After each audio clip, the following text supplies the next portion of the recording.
Back to news. Visakha భూ కుంభకోణాలపై YCP MP Vijayasai Reddy విశాఖలో మీడియాతో మాట్లాడుతున్నారు. లైవ్ లో చూద్దాం. ఎంఓయూలు ఎంటర్ కావడం జరిగింది. రెండవ మీట్లో ఇంచుమించుగా 4 లక్షల కోట్ల రూపాయల పైగా పైచిలుకు ఎంఓయూలు ఎంటర్ అయ్యామన్నటువంటి విషయాన్ని ఆయన చెప్పడం జరిగింది. నిజానికి నేను ప్రశ్నిస్తున్నది ఏంటంటే, ఇది నిజంగా మొత్తం వచ్చినటువంటి ఈ రోజుకి ఇన్వెస్ట్మెంట్ 100 కోట్లకు కూడా మించి లేదు. కానీ ఈరోజు ఈ యొక్క విశాఖపట్నం జిల్లాలోనే మొత్తం జరిగినటువంటి భూ కుంభకోణం 2 లక్షల కోట్ల నుంచి 3 లక్షల కోట్ల రూపాయల వరకు ఇంచుమించుగా 1,00,000 ఎకరాలని తెలుగుదేశం పార్టీకి చెందినటువంటి రాజకీయ నాయకులు స్వయాన ముఖ్యమంత్రి గారి పర్యవేక్షణలో, ఆయన కుమారుడు పర్యవేక్షణలో జరిపినటువంటి భూ కుంభకోణం, ముఖ్యంగా ఇక్కడ ఉన్నటువంటి ఈ జిల్లాకు చెందినటువంటి మంత్రులు, శాసనసభ్యులు అందరితో కూడా కలిపి ఈరోజు పార్ట్నర్షిప్ సమ్మిట్ అని చెప్పినటువంటి వ్యక్తి ఈరోజు ఇది పార్ట్నర్షిప్ సమ్మిట్ కాదు, ఇది సెటిల్మెంట్ సమ్మిట్లు అని అన్నటువంటిది నేను చెప్తా ఉన్నా. ఇవి సెటిల్మెంట్ సమ్మిట్లు మాత్రమే కాదు, కబ్జా సమ్మిట్లని కూడా దీన్ని పిలవచ్చు.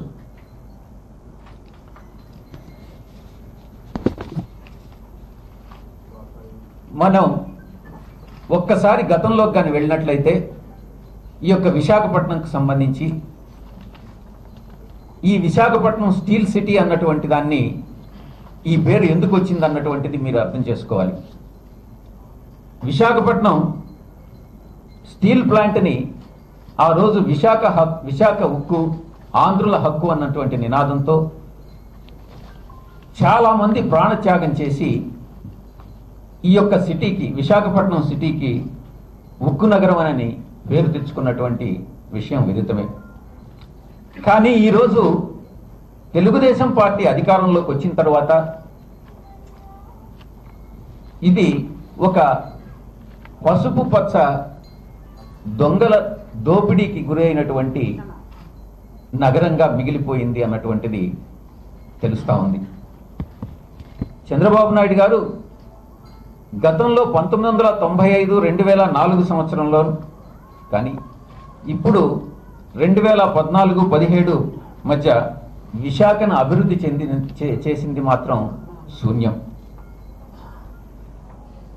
ఒక ఇన్ని విశాఖ దశాబ్దాలుగా ఉన్నటువంటి ఈ యొక్క బ్రాండ్ ఇమేజ్ అన్నటువంటిది ఈరోజు ఈ భూ కబ్జాలతో పూర్తిగా దెబ్బతిన్నటువంటి విషయాన్ని కూడా నేను తెలియజేస్తున్నాను.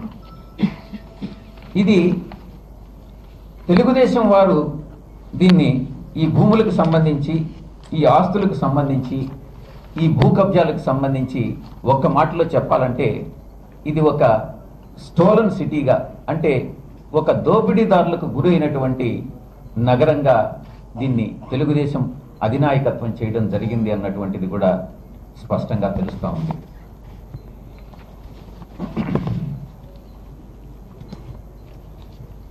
ఈ యొక్క భూ కబ్జాలకు సంబంధించి ఈ యొక్క ప్రభుత్వం, తెలుగుదేశం పార్టీ ప్రభుత్వం ఒక స్పెషల్ ఇన్వెస్టిగేషన్ టీమ్, అంటే సిట్ అంటే స్పెషల్ ఇన్వెస్టిగేషన్ టీమ్.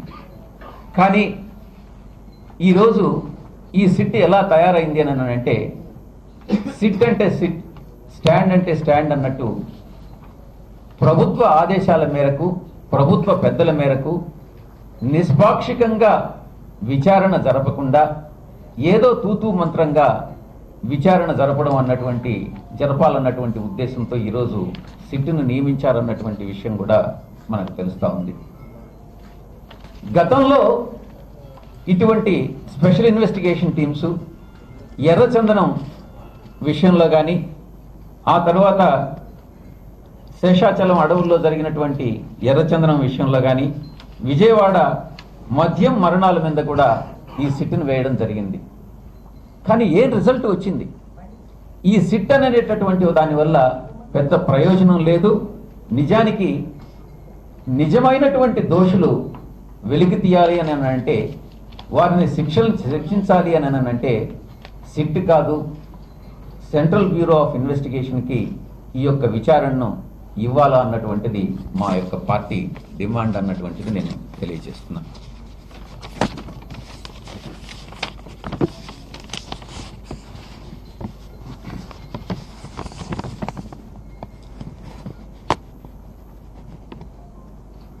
స్వయాన జిల్లా కలెక్టర్ గారే మొట్టమొదటిసారిగా ఆయన ఈ విషయాన్ని ప్రస్తావించినప్పుడు 1,00,000 ఎకరాలకు పైగా రికార్డులు ట్యాంపరింగ్ అవ్వడం జరిగింది అని ఆయనే స్వయాన ఒప్పుకొని, తరువాత రాజకీయ ప్రముఖుల ప్రమేయంతో ఇలాంటి కుంభకోణం లేదు, ట్యాంపరింగ్ వచ్చి ఒక 244 ఎకరాలకు మాత్రమే సంబంధించి జరిగింది అన్నటువంటి విషయాన్ని తర్వాత మాట మార్చడం జరిగింది.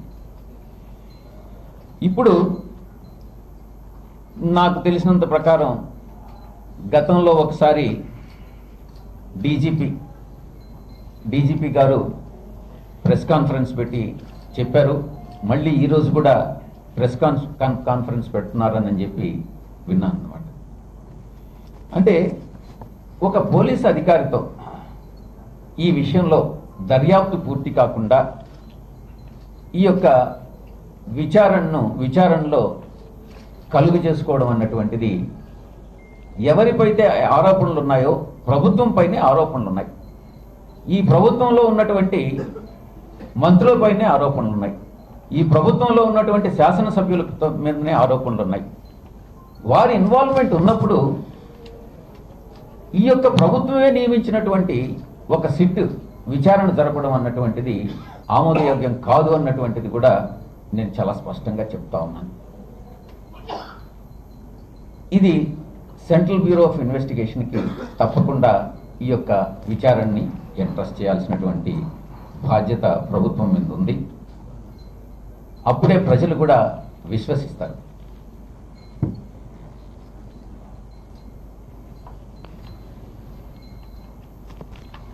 ఇక ఇంకొక విషయానికి వస్తే, మనం భూమిని భూమాత అంటాం, భూమిని గౌరవిస్తాం. మానవాళి మనుగడకే భూమి నీరు అన్నటువంటిది చాలా అవసరం. అప్పుడప్పుడు భూమికి చెదలు పడుతూ ఉంటుంది.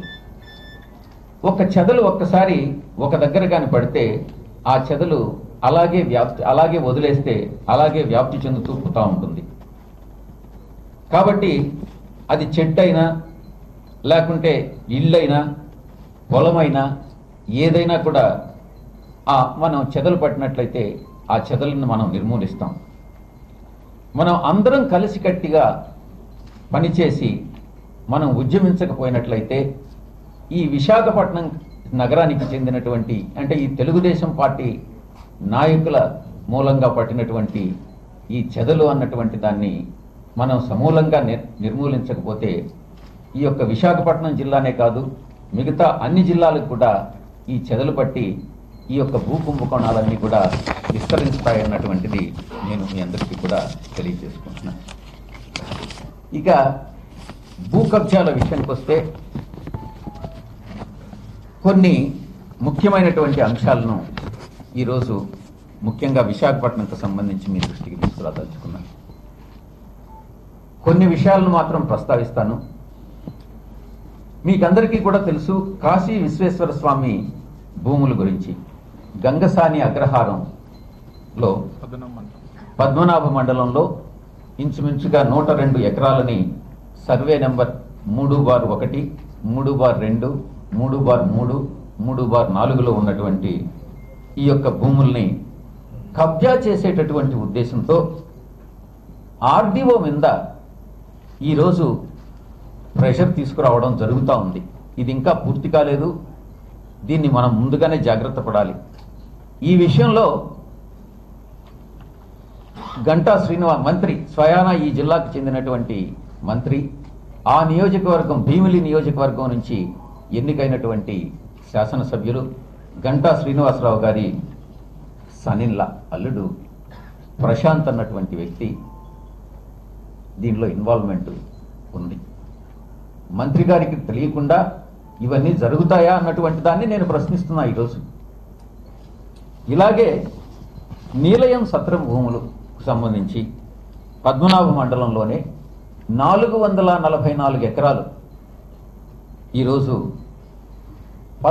గతంలో 1600 మంది రైతులకు ఈ యొక్క భూములు, చిన్నకారు రైతులకు అందరికీ కూడా భూములను కేటాయించడం జరిగింది.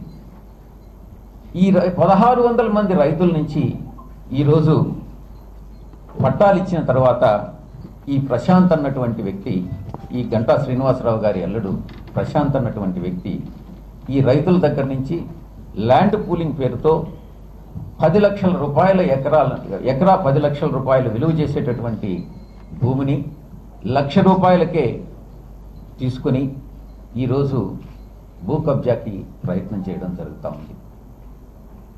ఇదంతా ఒక ఎత్తు అయితే, ఒక ముఖ్యమైనటువంటి విషయాన్ని ఈ యొక్క పత్రికాముఖంగా నేను మీ దృష్టికి తీసుకురాదలుచుకున్నాను. రాష్ట్రంలో మీకందరికీ తెలుసు, నారాయణ గారు విద్యాశాఖ మంత్రిగా ఉన్నారు, గతంలో పనిచేశారు. ఇప్పుడు గంటా శ్రీనివాసరావు గారు ఉన్నారు. అలాగే ఎంవిఎస్ మూర్తి గారు ఈరోజు తెలుగుదేశం పార్టీ శాసన మండలి సభ్యులు. ఒక ప్రణాళికాబద్ధంగా చాలా సిస్టమేటిక్గా ఆంధ్ర రాష్ట్రంలో ఉన్నటువంటి ప్రభుత్వ కళాశాలనన్నిటినీ కూడా నిర్వీర్యం చేసి అన్నిటినీ కూడా ప్రైవేట్ పరం చేయాలి, ప్రైవేట్ యూనివర్సిటీస్ నిర్మించాలి, ప్రభుత్వ ఆధ్వర్యంలో ఉన్నటువంటి యూనివర్సిటీలన్నింటినీ కూడా నిర్వీర్యం చేయడమా, వాటిని ప్రైవేట్ పరం చేయడమా అన్నటువంటి ఒక దురుద్దేశంతో స్వయాన నారాయణ గారే దీనిలో విద్య అన్నటువంటి దాన్ని ఒక వ్యాపారంగా చూసుకుంటూ, అలాగే మూర్తి గారు అన్నటువంటి చైతన్య ఇన్స్టిట్యూషన్స్ కానీ, నారాయణ ఇన్స్టిట్యూషన్స్ కానీ, గీతం యూనివర్సిటీకి సంబంధించినటువంటి విద్యా సంస్థలు కానీ, ఇవన్నీ కూడా తెలుగుదేశం పార్టీ ప్రభుత్వ ఆధ్వర్యంలో, తెలుగుదేశంలో ఒక భాగంగా, తెలుగుదేశం ప్రభుత్వంలో ఒక భాగంగా వారి కనుసన్నల్లో జరుగుతూ ఉంది. స్వయాన ఈ విషయాన్ని నేను పార్లమెంటులో లేవనెత్తాను. క్లస్టరైజేషన్ ఆఫ్ స్కూల్స్ అనే పేరుతో గతంలో స్వర్గీయ రాజశేఖర రెడ్డి గారు ఉన్నప్పుడు ప్రతి గ్రామానికి కూడా స్కూల్ ఉండాలి, అందరికీ కూడా 100% విద్యను, ఎవరు కూడా విద్యను అభ్యసించకుండా ఉండడానికి లేదు, 100% లిటరసీ అన్నటువంటిది సాధించాలన్నటువంటి ఒక మంచి ఉద్దేశంతో ప్రభుత్వ స్కూళ్లను అన్ని గ్రామాల్లో నియమించాల్సిందిగా ఆయన నిర్ణయం తీసుకోవడం జరిగింది. కానీ ఈరోజు దానికి పూర్తి భిన్నంగా చంద్రబాబు నాయుడు గారు చేస్తున్నది ఏంటంటే, క్లస్టరైజేషన్ అనే పేరుతో ప్రతి గ్రామానికి స్కూల్ అవసరం లేదు, క్లస్టరైజేషన్లో ప్రతి 10 కిలోమీటర్లకి ఒక స్కూల్ చాలు అని చెప్పి మిగతా స్కూల్స్లన్నింటినీ కూడా మూసేసి 10 కిలోమీటర్లకు ఒక ప్రభుత్వ పాఠశాలను మాత్రం ఉంచడం జరుగుతూ ఉంది. అంటే నేను ఒక్కటే ప్రశ్నిస్తున్నాను చంద్రబాబు నాయుడు గారిని, ఏమయ్యా ముఖ్యమంత్రి గారు, ఒక విద్యార్థి ఒక 10 కిలోమీటర్లు ప్రయాణం చేసి ఒక స్కూల్లో మార్నింగ్ క్లాస్కి అటెండ్ అయ్యి తిరిగి 10 కిలోమీటర్లు వారి గ్రామానికి వెళ్ళాలంటే పాయింట్ నెంబర్ 1 పేరెంట్స్కి ఎంత టెన్షన్గా ఉంటుంది.